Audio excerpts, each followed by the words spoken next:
pahami perlahan-lahan supaya familiarize dengan buku ini. Karena kalau sudah familiarize itu akan mudah memahaminya. Kita mulai dari ide pokok yang pertama. Ilmu ekonomi adalah disiplin akademik yang masih relatif muda. Nah, kenapa disebut relatif muda ya? Nah, ini anak-anak kalimatnya coba kita pahami pelan-pelan ya. Until the early 20th century, jadi hingga awal abad ke-20, only a few chairs existed at the established universities of Europe and North America. Jadi hanya beberapa bangku ya yang ada di kampus-kampus Eropa dan Amerika gitu. Artinya beberapa bangku itu berarti kan mahasiswa sedikit ya.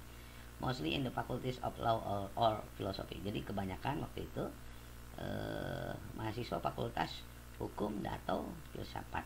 Nah, jadi awal abad ke-20 itu ya, awal abad ke-20 itu berarti dari 1800 ya.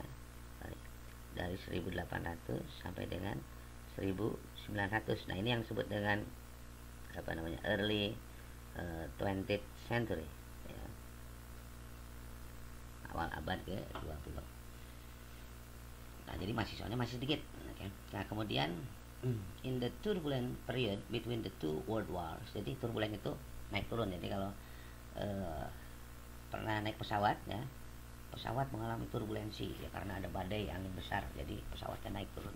Nah, maksudnya naik turun itu gimana? Jadi ada naik turun, ada periode naik turun antara dua perang. Ya, perang dunia 1 dan perang dunia 2. Anda bisa cek lebih dalam nanti perang dunia 1 gimana, perang dunia 2 gimana di Google, silahkan di Google atau di YouTube.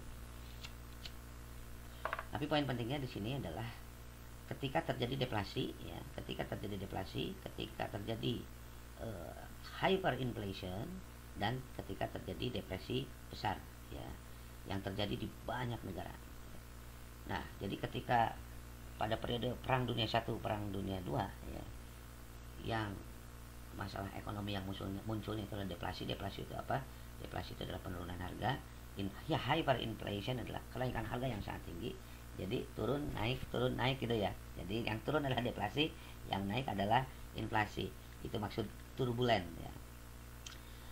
Nah, ketika itu terjadi, maka ada public interest, ada daya tarik publik dalam ilmu ekonomi gitu.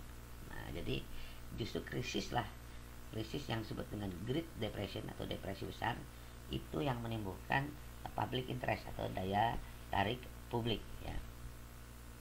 Nah, but its big breakthrough as a prominent and widely studied discipline came only after the Second World War, roughly 60 years ago. Jadi, tapi setelah itu ya, setelah perang dunia kedua lah yang menjadi menjadi sebuah disiplin. Jadi sekitar 60 tahun yang lalu. Nah, buku ini ditulis tahun 2014. Berarti kita tambah 6 tahun ya. Kita tambah 6 tahun berarti sejak 66 tahun yang lalu. Nah, itulah alasan-alasan kenapa ilmu ekonomi diartikan sebagai disiplin akademik yang masih relatif muda. Nah, kemudian ide pokok pada alinea kedua, economic thinking. Pemikiran ekonomi pada sisi lain memiliki tradisi yang panjang. Yang panjang itu yang gimana sih kan itu ya. Nah, kita pahami pelan-pelan ya. Early writing about market. Jadi tulisan-tulisan awal mengenai pasar, mengenai uang dan mengenai isu-isu ekonomi lainnya. Jadi teman-teman di sini ya, you got the point. Jadi bahwa pasar, uang tadi seperti deflasi, inflasi dalam ilmu ekonomi disebut dengan isu ya. Jadi isu itu bukan rumor, bukan ya. Nah, jadi tulisan-tulisan tentang pasar, uang ya, dan isu-isu ekonomi lainnya itu dapat ditemukan pada Bible. Bible itu apa? Injil, Alkitab. Kemudian dapat juga ditemukan pada filsafat Yunani kuno ya, dan traktat pada abad pertengahan. Traktat itu perjanjian-perjanjian. Jadi tulisan-tulisan tentang uang, tentang pasar itu dapat ditemukan pada Injil, dapat ditemukan pada tulisan-tulisan filosof Yunani kuno dan pada perjanjian-perjanjian ya. Berarti kan itu udah lama ya, benar nggak? Itu udah lama. Kalau dikatakan tadi ditemukan pada Bible, bukan pada Bible itu pada zaman Nabi Isa alaihissalam ya, Nabi Isa alaihissalam. Nah, filsafat Yunani kuno itu jauh sebelum Nabi Isa alaihissalam.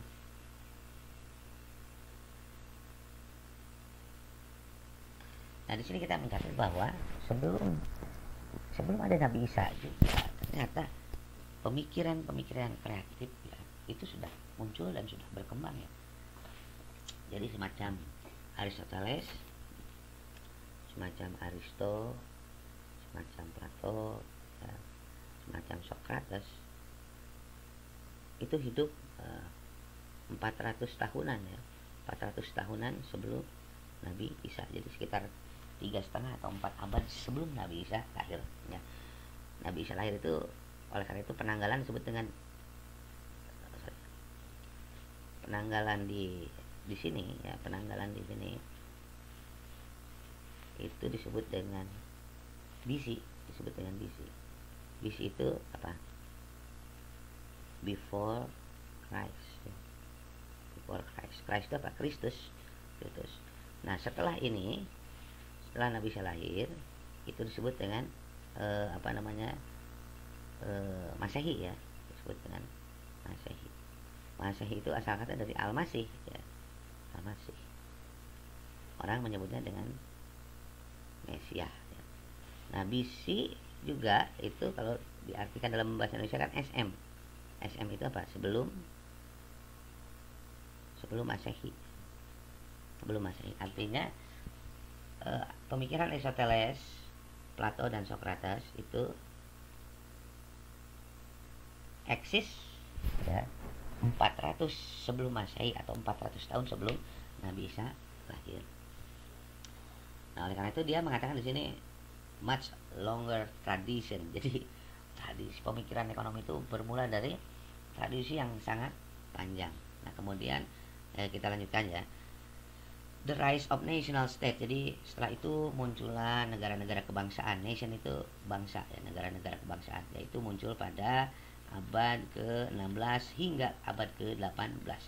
Berarti dari 1600 sampai 1800. Nah, VOC dari Belanda masuk ke kita itu tahun 1700-an, maksudnya masuk ke Indonesia ya. Nah, ditemukan juga itu. Apa yang ditemukan? Ditemukan adalah propagation strategis. Jadi ada strategi perdagangan setelah berdirinya negara-negara kebangsaan. Kemudian ada kebijakan-kebijakan industrial. Nah, kita terjemahin dikit deh. Jadi tahun 1700-an VOC Belanda masuk ke Indonesia untuk berdagang ya. Untuk berdagang dengan mereka punya sembahyang gold, gospel and glory.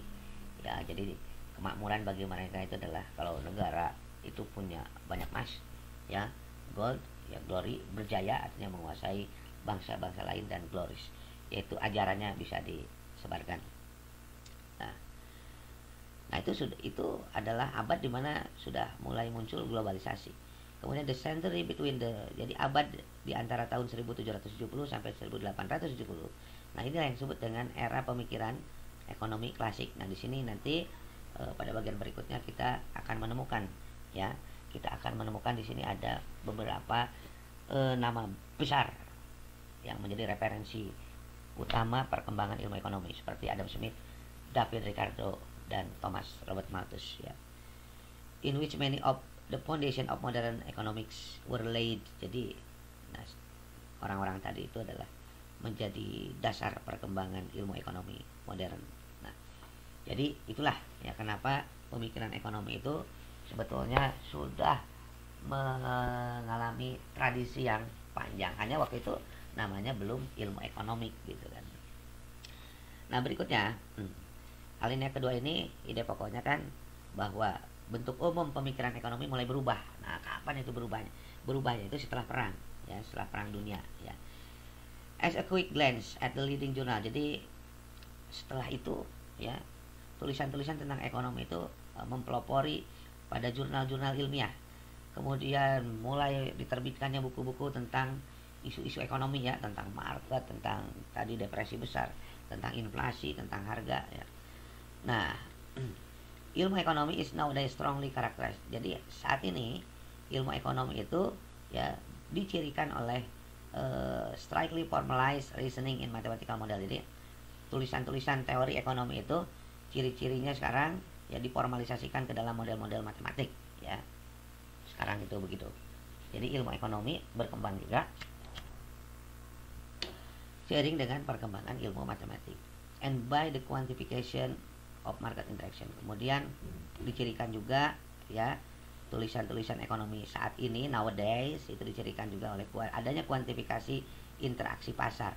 Kemudian dicirikan juga ada dampak pengukuran dampak kebijakan ya dalam terma atau dalam istilah-istilah ekonometrik, kemudian dalam istilah-istilah simulasi atau eksperimen-eksperimen. Many economists tend to reject. Banyak ahli ekonomi cenderung mempertimbangkan bahwa disiplinnya sebagai sesuatu yang bersifat fisik ya dari ilmu sosial. Jadi maksudnya ilmu ekonomi itu ilmu sosial tapi tampak seperti fisika ya. Striving to derive explanation of observable phenomena from a minimum set of universal principle. Jadi menderive jadi penggunaan daripada model matematik, simulasi dan lain sebagainya tadi itu untuk menampilkan penjelasan mengenai fenomena yang diamati ya dengan seperangkat prinsip-prinsip yang universal. Prinsip-prinsip yang universal itulah yang Anda temui pada pelajaran-pelajaran mengenai mikroekonomi dan makroekonomi. Kemudian ciri berikutnya adalah para ekonom sekarang itu mendesain kebijakan-kebijakan spesifik sebagai keluaran dari model. Jadi model itu digunakan untuk mendesain kebijakan. They also like, mereka juga ya suka menggambarkan pekerjaan mereka ya. Separuh kritis ya, separuh admiring, nah separuh lagi social engineering. Jadi suka melakukan rekayasa sosial. Nah, itu ciri-ciri pemikiran-pemikiran ekonomi nowadays hari ini ya. Yang menunjukkan bahwa terjadi perubahan yang besar setelah Perang Dunia. Nah, kemudian ini apa sih manfaat dari belajar sejarah pemikiran ekonomi ya? Nah, jadi bukankah itu udah ada gitu? Udah ada pada state of the art hari ini, present. Maksudnya ya itu kan sudah dipelajari ya dari semester 1 gitu. Belajar pengantar mikro 1, mikro 2, belajar pengantar makro 1, makro 2 dan seterusnya. Bukankah itu sudah embodied, dia bilang. Embodied itu melekat. Bukankah itu sudah melekat? Ngapain lagi belajar SPE? Nah, ini perlu kita jelasin ya. A clear indication ya, petunjuk yang clear, yang jelas bahwa that history, maksudnya that history itu adalah sejarah pemikiran ekonomi, still matter to modern economists ya. Kenapa masih menjadi materi penting bagi ahli-ahli ekonomi modern, ekonomis itu ahli-ahli ya. Is the frequent use that they make of such label. Jadi untuk ada label ya. Apa itu label?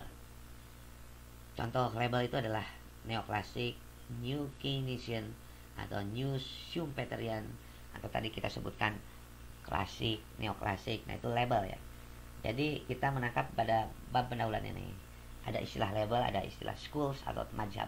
Itu sama aja ya, sama aja. Nah, kita jelasin lagi berikutnya. Since the label atau sejak label atau mazhab art shorthand expression, ekspresi pendek ya, shorthand itu ekspresi pendek. Jadi label itu adalah ekspresi pendek that refer to set of distinctive ideas and method. Jadi yang mengacu pada ya gagasan dan metode yang penting gitu. Jadi label itu mengacu pada himpunan-himpunan gagasan dan metode yang penting, which are often matter of deep and recurring controversies ya. Jadi label itu, nah berikutnya it help, itu adalah label atau mazhab ya, membantu kita to have some knowledge of those earlier thinker and school of thought. Jadi membantu kita untuk mengetahui, untuk memahami pemikir awalnya siapa ya, mazhabnya pertamanya siapa ya. Kita perlu untuk mengetahui cikal bakal atau asal muasal daripada sebuah ide atau metode. Nah, kalau kita mengetahui asal muasal atau origin daripada sebuah ide ya metode atau mazhab, maka kita menguasai ide itu, ya lebih percaya diri, oke, dan memang tampil menguasai. Nah, mostly without using label, tanpa menggunakan label atau mazhab, ya modern politician, nah ini ada muncul juga istilah baru nih, politisi modern juga refer to, mengacu pada gagasan ahli ekonomi tua, ya ahli ekonomi lama. Bisa benar, bisa salah, ya. Jadi manfaat berikutnya kenapa kita belajar SPE adalah untuk mengevaluasi kekuatan dan kelemahan gagasan, ya, sehingga kita dapat mengembangkannya lebih lanjut. Itulah kenapa kita masih mempelajari sejarah pemikiran ekonomi. Arahnya adalah untuk mengembangkan ilmu ekonomi itu sendiri. Jadi tadi dikatakan ilmu ekonomi masih dikatakan disiplin akademik yang relatif mudah, ya maka masih menuntut penyempurnaan termasuk oleh Anda dan termasuk oleh saya, ya. Alinea kelima ini, ya, sejarah pemikiran ekonomi digunakan sebagai peta, ya. Nah, jadi peta apa? Ya, jadi dalam peta itu ada beragam mazhab, ya. Ada yang di Arab, ada yang di Inggris, ada yang di Amerika, macam-macam.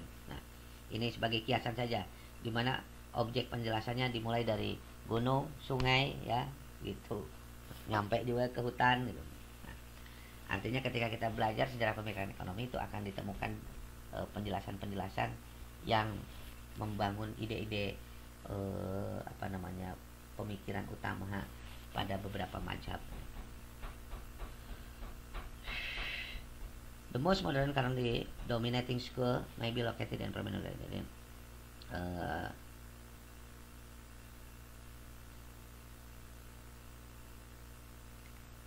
Nah, sejarah pemikiran ekonomi, ya, sejarah pemikiran ekonomi. Furthermore, ya, sejarah pemikiran ekonomi membantu kita untuk menemukan crossroad. Crossroad itu apa? Cross itu persilangan, road itu jalan. Jadi untuk menemukan perempatan, untuk menemukan persilangan, ya, at which alternative roads of thinking, ya, di mana rute alternatif pemikiran could have been and can still be, ya, dapat dapat diambil. Jadi kalau kita mengalami kebuntuan dalam pemikiran ekonomi, ya, dengan dipelajarinya SPE ini, kita dapat menggali alternatif berpikir lainnya, begitu.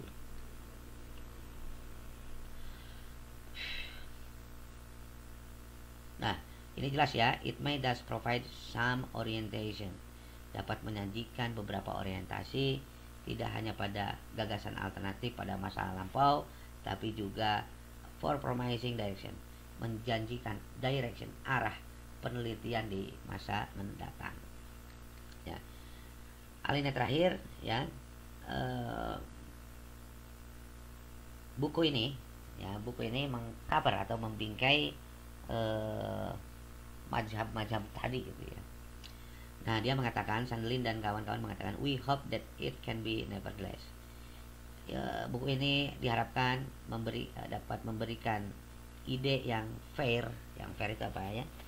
Yang wajar, gitu, yang adil juga bisa diartikan begitu bagi pembaca, ya. Kenapa bisa begitu, ya? Ya. What could be found in more detailed maps. Jadi buku ini tidak memberikan informasi yang detail, tapi setidaknya bagi pembaca itu dapat menelusuri lebih lanjut kalau dia penasaran, ya. Kalau nggak penasaran, ya udah. Kalau dia penasaran, dapat menelusuri lebih lanjut. Dan menelusuri lebih lanjut pada referensi-referensi atau literatur di masa lampau kan tidak mudah. Kita harus tahu keywordnya, kita harus tahu kata kuncinya. Jadi dengan kata lain, buku ini menyajikan peta, ya, di dalamnya ada kata kunci, supaya kalau teman-teman penasaran itu bisa cepat menemukan referensi-referensi pada masa lampau. Some guidance to such final map will be provided both in the reference and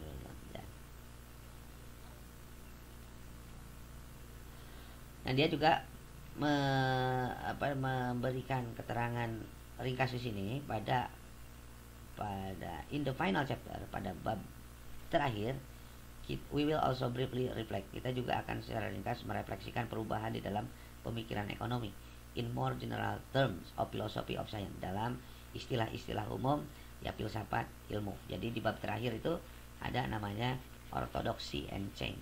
Ortodoksi itu murtad ya. Murtad di sini adalah adanya ya ada kritik terhadap ilmu ekonomi yang berkembang sekarang. Itu di bab terakhir akan menjelaskan kritik-kritik ya atau ortodoksi terhadap ilmu ekonomi dan mengalami perubahan juga. Ya namanya juga ilmu yang masih muda ya gitu.